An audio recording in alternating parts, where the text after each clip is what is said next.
I fear I may simply never be over Dylan O'Brien's portrayal of Dan Aykroyd in this film. Moving on. Hey y'all, my name is Sasha Raquel, and today I'm going to be reviewing Saturday Night, film about the very first airing of Saturday Night Live, which is so perfectly set to be released on SNL's, I think, 49th birthday as they go into celebrations for their 50th year. 90 minutes prior to his show Saturday Night hitting America's airwaves, Lorne Michaels is still trying to get his cast to sign their contract to finish building his set and get confirmation that the NBC executives that have approved his show are actually going to air it. This movie is a hoot. It is a time and a half, and I really want you to go see it. I think for some people, they might see this film as kind of a large ensemble project, which it is. They may see it as a loving letter to SNL and all of the comedians who have come from it. It totally is that. And they may look at it and just go, what is the point of a film where we actually already know the historical outcome? Again, SNL is currently on the air. The idea of going to watch a film where like nobody in the film is actually sure if the show is going to air feels kind of counterintuitive. But let me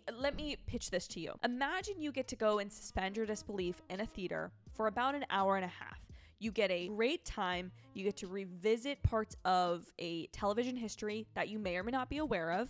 You get to enjoy 1970s costuming. You get to enjoy some of the greatest rising stars of our current acting comedy scene. And you really just get to appreciate something that is an American staple. And yes, there's a little bit of suspension of disbelief that you have to put out the window during this film to buy into the character's central conflict that what if this doesn't air? But I think it's really honestly fun to get to do that. This film reminded me of Air, last year's Nike film about buying the Michael Jordan shoe and how that sounded like a crazy idea to take a rookie's likeness and make a shoe surrounding him as a player. But now it is the greatest selling shoe of all time for the greatest basketball player of all time. And I think that's kind of the mindset I went into Saturday Night with. And there is something really, really fun about getting to imagine a world in which something that is such a staple of American pop culture doesn't exist, but also getting to learn really the intricacies of why Lorne Michaels himself wasn't like 100% sure that the show was going to go to air because of the NBC executives around him.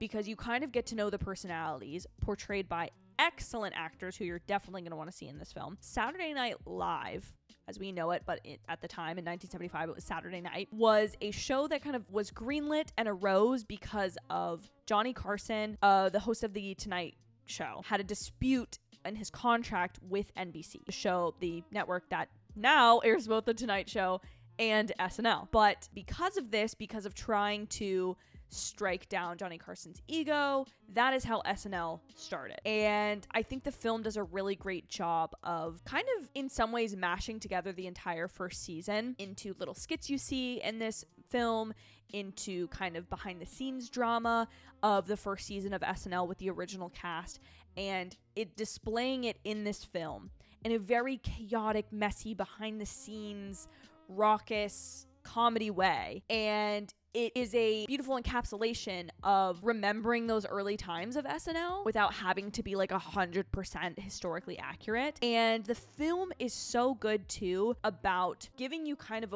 a reason to care about each of these characters.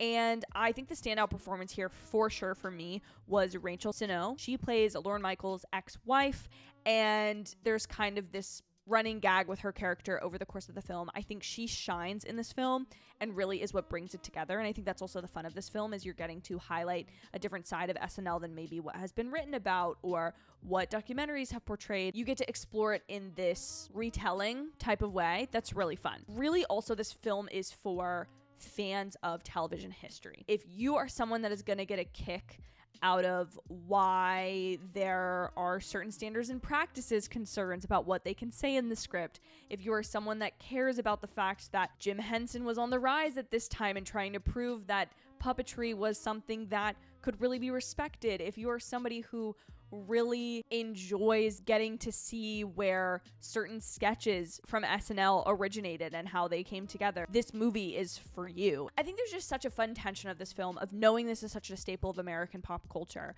but going into the film and seeing all of these kind of somewhat unknown actors. Most of them are rising stars, which kind of reflects SNL at the time of relative unknowns, people who eventually are now comedy legends. And I think there's something really cool about the parallel between the making of this movie and the cast of it, as well as the cast of the original Saturday Night episodes. It's a really good time. Like, I don't know how else to explore this film because it's really a spectacle to watch. It's something that I could just tell you what happens in the film, but it's something that's so much more interesting to witness and explore. And I think all of the cast does such a great job portraying the characters that they are playing, the real life people that they're playing, but not making it feel like they almost have to be so respectful of these people and can't point out their flaws or things that they might have been known for behind the scenes at SNL.